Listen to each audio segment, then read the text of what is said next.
আমলের নিয়ত আমরা শুনবো, কারণ আল্লাহ বলতে বলেছেন কম, আমল করতে বলেছেন বেশি। এবং সেই কথা বলতে যেও না যে কাজটা তুমি করবা না। লিমা তাকুলুনা মা লা তাফআলুন কাবুরা মাকতান ইনদাল্লাহ। জোরে বলি আল্লাহু আকবার। তুমি কেন সেই কথা বলতে যাও যে কাজটি তুমি করো না? কারণ এটা হলো সবচাইতে বড় মিথ্যা। তুমি যেটা বলবে সেটা করবে, কথার সঙ্গে কাজের মিল থাকার দরকার আছে না নাই? যার কথার সঙ্গে কাজের মিল থাকে না সে হলো মুনাফিক। কি বলেন? মুনাফিককে চেনার জন্য কোরআনে মুনাফিকুন আছে না নাই? সূরাতুল মুনাফিকুন। কাফেরকে চেনার জন্য সূরাতুল কাফিরুন আছে না নাই? আবার মুমিনকে চেনার জন্য সূরা মুমিনুন আছে না নাই? আল্লাহ রাব্বুল আলামিন বলেন মুমিন কারা? জেনে নাও, قد أفلح المؤمنون الذين هم في صلاتهم خاشعون والذين هم عن اللغو معرضون والذين هم للزكاة فاعلون والذين هم لفروجهم حافظون إلا على أزواجهم أو ما ملكت أيمانهم فإنهم غير ملومين। জোরে বলি আল্লাহু আকবার। কষ্ট বেশি লাগে না? যে কয়েকটা আয়াত বললাম, এই আয়াতের দিকে কি যদি কোনো বান্দা চালায় জীবনটা, আল্লাহ বলছেন উলাইকা হুমুল ওয়ারিসুন আল্লাযীনা ইয়ারিসুনাল ফিরদাউসা হুম ফিহা খালিদুন। জোরে বলি আল্লাহু আকবার। সফলতা কোন পথে? কোন মুমিন সফল হবে? যারা নামাজের ভিতরে অত্যন্ত একাগ্র চিত্ত নিয়ে নামাজটা পড়বে, নামাজটা হালকা করবে না, নামাজটা মরা নামাজ পড়বো না, জীবন্ত নামাজ পড়বো। অধিকাংশ নামাজে এখন মরা না জীবন্ত। ইমাম সাহেব যদি নামাজটা একটু লম্বা করে ফেলে, মুসল্লি পিছন দিক থেকে লোকমা দেয়, আছে না নাই? বলে একটা ছাড়া দিয়ে বলে হুজুর আমার তো পারতেছি না, আপনি শেষ করেন। সূরা যদি একটু লম্বা হয়ে যায় মুসল্লি বিরক্ত হয়ে যান। গত বছর আমি হজে গিয়েছিলাম, সে ইমাম আজকাল পৃথিবীতে বেঁচে নাই, 90 বছর বয়স। নামাজে দাঁড়ালাম পিছনে, মদিনার মসজিদে নববীতে নামাজে দাঁড়িয়ে গেলাম। ফজরের 2 রাকাত নামাজ শেষ করতে 90 বছরের বয়োবৃদ্ধ। কেন বৃদ্ধ ইমামটার সময় লেগেছে মাত্র 29 মিনিট। কতক্ষণ? 29 মিনিট। ইমাম যখন মুসল্লি যখন নামাজে দাঁড়াবে, সে মনে করবে কার সামনে দাঁড়িয়েছে? দুনিয়ার কোন মন্ত্রী, দুনিয়া আমার কোন অফিসার, আমার উচ্চ পদস্থ কোন কর্মকর্তা তার রুমে যখন দাঁড়াই, কাতুকুতু করে দাঁড়াই, খুব যত্ন করে দাঁড়াই না যেন আমার কোনো ভুল হয় কিনা। দুনিয়ার কোন ব্যক্তির সামনে, বিশেষ সম্মানিত ব্যক্তির সামনে কত সিনসিয়ার হয়ে যায়, কিন্তু বান্দা তুমি নামাজে দাঁড়াও, একটা বার ভাবো না আল্লাহ তোমার সামনে দাঁড়াইয়া যান। এই যে আমাদের হালকা নামাজগুলো কোথায় যায়? নামাজটা এমন একটি জিনিস, রাসূল বলেছেন 7টা আসমান পেরিয়ে আল্লাহ পাক আমাকে মেরাজে নিয়েছেন, জান্নাত জাহান্নাম দেখিয়েছেন। আর আমার উম্মতের জন্য আল্লাহ রাব্বুল আলামিন নামাজের মধ্য দিয়ে বান্দার সঙ্গে দিদারের ব্যবস্থা করে দিয়েছেন। আমরা কার সঙ্গে সম্পর্ক গড়ব? সব সম্পর্ক হবে কার সাথে? স্থায়ী সম্পর্ক মূলত কার সাথে? না বউয়ের সাথে, সন্তানের সাথে? হ্যাঁ, আজকে আপনি মরে যান, বউ কাঁদবেন, আজকে হয়তো বেশি কাঁদবেন, কালকে আরেকটু কম কাঁদবেন, তারপরের দিন আরো কেঁদে কাঁদবেন কম, এরপর কান্না বন্ধ হয়ে যাবে। 1 মাস চলে যাবে, 2 মাস চলে যাবে, 3 মাস পর্যন্ত চলে যাবে, 4 মাস চলে যাবে, 4 মাস যখন চলে যাবে আল্লাহ বৈধতা দিয়ে দিলেন, এই মেয়ের অন্যত্র বিবাহ বসা জায়েজ হয়ে গেল। অন্য স্বামী তিনি পেয়ে গেলেন। যে স্ত্রীর জন্য আমি এত কিছু করলাম, সেই স্ত্রী মৃত্যুর ব্যবধানে, মৃত্যুর মধ্য দিয়ে অন্যের ঘরে আবার চলে যাবে। আমি চলে যাব, যে সন্তানগুলো রেখে যাব, সন্তানগুলো রেখে যাচ্ছে সেই সম্পদ ফিরে গেলাম। আমি মরে গেলাম, সন্তানরা সম্পদ না মারামারি শুরু করবে, কারাকারি করবে। মূলত কেউ তো আমার আপন না, কেউ তো আমার প্রিয়জন না। মূলত বরঞ্চ দেখা যায় ইন্নামা আমওয়ালুকুম ওয়া আওলাদুকুম ফিতনাহ, তোমাদের জন্য সন্তান সন্ততি এবং এই যে মালামাল, তোমাদের যে সম্পদ, এগুলো হচ্ছে পরীক্ষা। এই সমস্ত নিয়ে পরীক্ষায় আমরা ফেল করব না পাস করব? ফেল করতে চাই না পাস করতে চাই? পাস করতে চাই। রাতকে দিন করলাম, দিনকে রাত করলাম, হারামকে হালাল করলাম, উল্টা পাল্টা করে সবকিছু কামাই করে নিয়ে বাচ্চার হাতে দিয়ে দিলাম, মরে গেলাম। হাতে কিছু নিয়ে যাব নাকি? এটিএম কার্ড, মোবাইলে, বলে মোবাইল একটা নিয়ে গেলে কাম হবে মনে হয়। ব্যাংকের কোনো চেক কাজে আসবে না, কোন প্লট ফ্ল্যাট, মিল ইন্ডাস্ট্রিজ, গার্মেন্টস, কোন কিছুই কাজে আসবে না। মার পেট থেকে আমি এসেছিলাম সম্পত্তি নিয়ে না উলঙ্গ হয়ে, গায়ে একটা কাপড়ও ছিল না। উলঙ্গ হয়ে মার পেট থেকে আমি পৃথিবীতে এসেছি শূন্য হাতে। যখন মরে যাব ভাই, কিচ্ছু রবে না, সঙ্গে যাবে শুধু কয়েক টুকরা কাপড়ের কাপড়। এই তো আমার জীবন। কি যেন একটা ধান্দা, কি যেন এক মায়া মরিচিকা আমাকে কামড় মারে। আমি অস্থির হয়ে যাই, অহংকারী হয়ে যাই, দাম্ভিক হয়ে যাই, পাওয়ারফুল হয়ে যাই, ক্ষমতা লোভী হয়ে যাই। নেতৃত্ব পেয়ে সব কিছুকে জিরো বানায় ফেলি। না না, আপনার আগেও বহু নেতা দুনিয়া থেকে বিদায় নিয়েছেন। ফেরাউন মাতব্বরি কম করে নাই, নমরুদ মাতব্বরি কম করে নাই। আল্লাহ বললেন, ও ফেরাউন, মাতব্বরি বহু করেছিস, যত মাতব্বর দুনিয়াতে আছে অহংকারী, সমস্ত মাতব্বরদের শিক্ষা দেবার জন্য তোকে কিয়ামত পর্যন্ত সুটকি করে দুনিয়ায় রেখে দিলাম। এখনো ফেরাউন আছে না নাই? মুসা নাই, নাই, উনি কি আছেন আসলে? চলে গেছেন, অবস্থা হয়েছে। দুইজনে মৃত হয়েছেন। মুসা আলাইহিসসালামের কি সুনাম পৃথিবী জুড়ে আছে। এই জায়গাও যদি বলা হয় মুসা নামে লোক খুঁজে পাওয়া যাবে, ঈসা নামে খুঁজে লোক পাওয়া যাবে, দাউদ নামে খ্রিস্টানদের মধ্যে ডেভিড নাম আছে না নাই? আব্রাহাম, ইব্রাহিম আছে না নাই? গোটা দুনিয়া জুড়ে এই সমস্ত সম্মানিত ব্যক্তিদের নাম আছে, কিন্তু কোথাও খুঁজে পাবেন না ফেরাউন। এই জায়গায় যদি বলি ফেরাউন আছে নাকি? কেউ আছে নাকি? নমরুদ আছে নাকি? শাদ্দাদ আছে নাকি? আবু লাহাব, আবু জেহেল, একটা নাম খুঁজে পাওয়া যাবে না। ফেরাউনের শুধু নামটাই কোরআনে নাই, তার দেহটাও দুনিয়াও থাকার পর তার কোনো সম্মান নেই। ওদের এখান থেকে প্রমাণ হলো ছবি, লাশ দিয়ে মর্যাদা অর্জন করা যায় না। মর্যাদা অর্জন করতে হয় তার চারিত্রিক সৌন্দর্য আর ঈমান দিয়া। ঠিক না? কষ্ট হচ্ছে? আফসোস লাগে আমাদেরকে যখন কেউ বুঝাতে আসে। আমরা কোরআন হাদিস কিছু টুকটাক পড়াশোনা করেছি, তেমন ইলম কালাম নাই, তবে একটু বুঝি, বোঝার চেষ্টা করি। কিন্তু এমন কিছু লোক আছে যারা ওযুর ফরজ কয়টা তাও জানে না,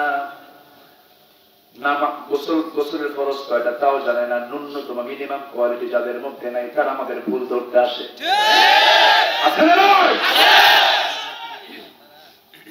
ডাক্তারের ভুল ধরবেন, ইঞ্জিনিয়ারের ভুল ধরবেন। এরপরে একজন কি বলে আইনজীবী, আইনের যদি কোনো জ্ঞান থাকে আইনজীবীর ভুল ধরবেন। এরপরে একজন আলেমের ভুল ধরবেন। এটা মানানসই হয়, কিন্তু আলেমের ভুল ধরতে আসে কিছু জাহেলরা। আজকে বলবেন না আছে না নাই? এটাই সবচেয়ে বড় আফসোস। এই দুনিয়া জুড়ে যদি বলা হয় কাদের সম্মানটা সবচেয়ে বেশি, কোরআনকে প্রশ্ন করুন। ও কোরআন তুমি বলে দাও পৃথিবীতে সম্মান সবচেয়ে বেশি কার? ইন্নামা ইয়াখশাল্লাহা মিন ইবাদিহিল উলামা। এই দুনিয়া জুড়ে সবচেয়ে বেশি সম্মান তাদের যারা আলেম ওলামা। আবার ভুল বুঝবেন না, আলেম ওলামা মানে শুধু দাড়ি টুপিওয়ালা লোক, কিন্তু শুধু না।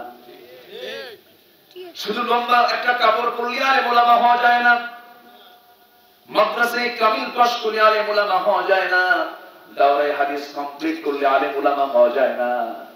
এমন আমার দেশে কিছু শিক্ষিত জেনারেল এডুকেটেড আছেন। আজকে বিকালবেলা একজন প্রশাসনের কর্মকর্তা আমাকে ফোন দিয়েছেন। এই সিরাজগঞ্জের তিনি এক সময় এসপি ছিলেন। আমাকে ফোন দিয়ে কথা বললেন, যতগুলো কথার মধ্যে সবচাইতে কথা বেশি ছিল কোরআনের আয়াত আর হাদিস। আমার ভাইয়েরা, আমরা পাইকার দরে কাউকে গালি দেব না। কার মধ্যে কি আছে অনেকে চাপা কষ্ট নিয়ে থাকেন, কিছু বলতে পারেন না। এরকম কিছু লোক আছে না নাই? আছে। আমার ভাইরা, হক একদিন প্রকাশ পেয়ে যাবে, কারণ হককে চাপা রেখে কেউ কোনোদিন আটকায় রাখতে পারে না। আমার বন্ধুগণ, দাঁড়িয়ে টুপি নিয়ে আজকে আমরা কি করেছি, কি আমরা অবদান রাখলাম? সমস্ত আম্বিয়া কেরাম শুধু ব্যক্তি সংশোধনের জন্য দুনিয়াতে আসেন নাই, সমস্ত আম্বিয়া কেরাম এসেছেন সমাজ সংস্কার, জাতি সংস্কার, রাষ্ট্র সংস্কার করার জন্য। ঠিক কি না? বুঝতে হবে আমাকে আপনাকে। আপনি চলে যান এরদোয়ানের দিকে। সেই এরদোয়ান যে তুরস্ক শত শত বছর ধরে সেকুলার সেখানে জেগে বসেছিল, নামাজ পর্যন্ত নিষিদ্ধ ছিল, আযান পর্যন্ত নিষিদ্ধ ছিল, পর্দা হিজাব নিকাব নিষিদ্ধ ছিল। সেই দেশে এরদোয়ান আসার পর সে বলে দিল, যে ঘরে হাফেজ হবে সেই ঘরের জন্য, সেই ছাত্রের জন্য রাষ্ট্র সরাসরি খরচ বহন করবে। সুরত শুধু হলে হবে না, সিরাত থাকতে হবে। সুরতে হবে না, সিরাত লাগবে। আমরা শুধু সুরতে আছি। আজকে আমাদের দোষ, আমার দোষ, আমাদের দোষ ধরতে এসেছি আমি। আমাদের মধ্যে কিছু দোষ আছে না নাই? কষ্ট হচ্ছে? অনেক কথা আছে, আস্তে আস্তে করে বলবো। জোরে বলি ইনশাআল্লাহ। আমি যেখান থেকে তেলাওয়াত করেছি, আজকে আমি নিজেকে ধন্য মনে করছি। আমি নিজে ধন্য যে আমার একজন আজকে শ্রোতা হচ্ছেন এদেশের উচ্চ পদস্থ একজন কর্মকর্তা। আর শিক্ষার অতিরিক্ত, শিক্ষা ডিপার্টমেন্টের অতিরিক্ত সচিব তিনি। আলহামদুলিল্লাহ। শিক্ষানীতিতে থাকেন, শিক্ষার কারবার। কিছু মত বিনিময় হলো, কিছু কথা হলো, খুবই ভদ্র নম্র স্বভাবের মানুষ, বিনয়ী মানুষ। বলি আলহামদুলিল্লাহ। আল্লাহ তুমি তার খেদমতকে কবুল করে নাও। জোরে বলি আমিন। অনেক পুলিশ আছে আমাদের ধরে কামড়ে, কামড়ে। অনেক শিক্ষিত জন, অনেক উচ্চপদস্থ কর্মকর্তা কামড়ে। এতে বলে হুজুর কি বলবো, মুখটা বন্ধ।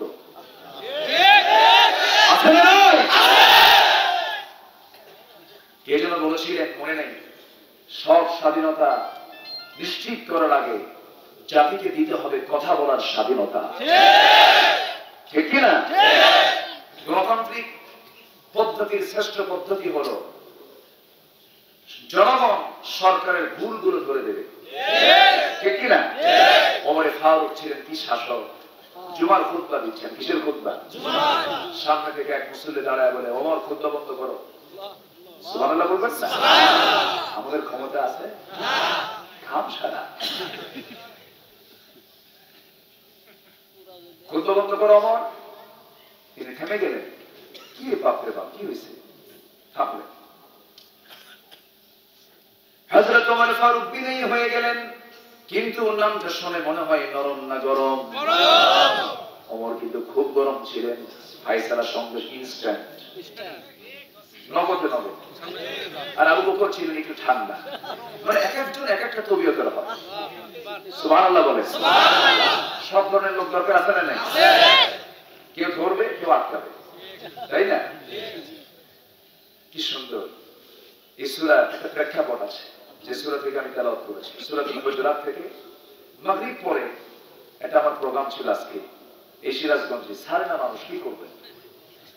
সেখানে ছিল এর চাইতে আরো 3-4 গুণ মানুষ বেশি। দেখি যে মাগরিব পরে লোকজন সব এসে বসে আছে, আলহামদুলিল্লাহ। এখানেও কম না। বসার অ্যাকোমোডেশনটা এতটুকু ভালো হয়নি, খুব কষ্টে বসে আছেন আপনারা। আমি কষ্ট দিচ্ছি, আর ঠিক করে সবই ঠিক যা আছে আলহামদুলিল্লাহ। ঠিক বললে হবে না, তারা কষ্ট করেছেন। একটু আমরা নিজের দুর্বলতা প্রকাশ করি, বলবেন না ঠিক আছে, কিন্তু আমরা ঠিক মানে দোষ ঠিক হয়েছে। সব জায়গায় সব কথা বলতে নেই। সম্মানিত ভাই, হযরত ওমর ফারুকের রাগটা একটু চড়া ছিল, খেতে যেতেন, রেগে যেতেন, ইনস্ট্যান্ট সিদ্ধান্ত নিতেন। যখন শুনলেন যে রাসূল আল্লাহর পয়গম্বর, হ্যাঁ আমার বাপ দাদার ধর্মে চুলকারি মারল, কে মারবে? ওমর, আমি মারতে যাব। চিন্তা করেন, দুঃসাহসী, আমি মারতে যাব, পারলেন না, বেকায়দায় পড়ে গেলেন, হলো না। ইউটার্ন করলেন, কিসের কারণে? কিসের কারণে? যে লোকের রাসূলকে মারতে গিয়ে ফিরে আসেন, চিন্তা করেন কি শত্রু তিনি ছিলেন ইসলামে, সেই লোকটা ফিরে আসলেন কোনো কিছু দিয়ে নয়, শুধু কোরআনের কয়েকটা আয়াত তিনি শুনেছেন। আর আমরা এত শুনি, এত আয়াত শুনি, ওজনে কম দেওয়া বন্ধ হয় না, ঠিক কিনা? মাছ কিনতে গেছে একদিন বাজারে, ভাববেন না হুজুর শুধু ওয়াজ করে, বাজারও করে। মালি হাদা রাসূল ইয়ামশি ফিল আসওয়াক, এটা কেমন রাসূল, বাজারেও যায়, খাবারও খায়। রাসূল কিনা বুঝে এরকম কথা বলতে। রাসূল হবে, সে বসবে, বসে থাকবে, ফেরেশতারা সামনে সামনে হাজির হবে, কথা বলছেন। এটা আবার কেমন রাসূল, বাজারও যায়, খাবারও খায়। ধৈর্যের দরকার আছে না নাই? ধৈর্য আগে না নামাজ আগে? বলেন, ধৈর্য আগে না সালাত আগে?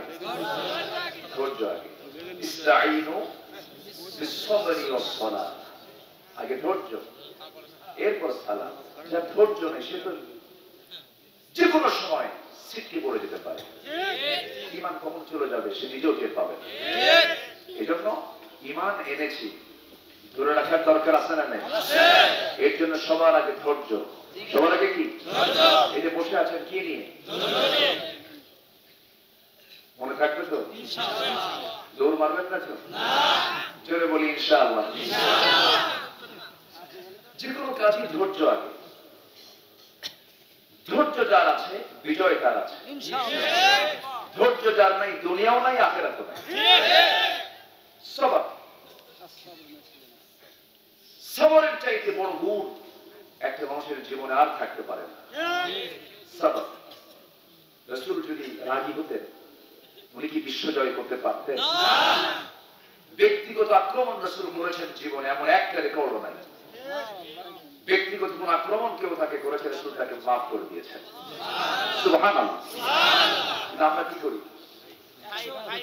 খাইয়া ফালাম, আছে না নাই?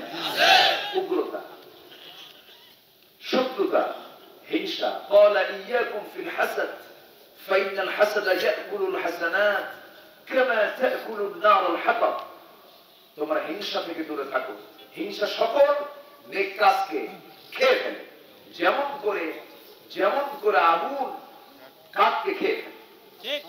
এজন্য হিংসা, ক্ষিপ্রতা, রাগ, গোসা, এগুলোর সঙ্গে ইসলামের কোন সম্পর্ক নেই। মুসলমান হবে শান্ত, তবে হ্যাঁ আশিদ্দাউ আলাল কুফার, মুসলমান হবে ক্ষিপ্র কাফিরদের ব্যাপারে, মুশরিকদের ব্যাপারে, মুনাফিকদের ব্যাপারে।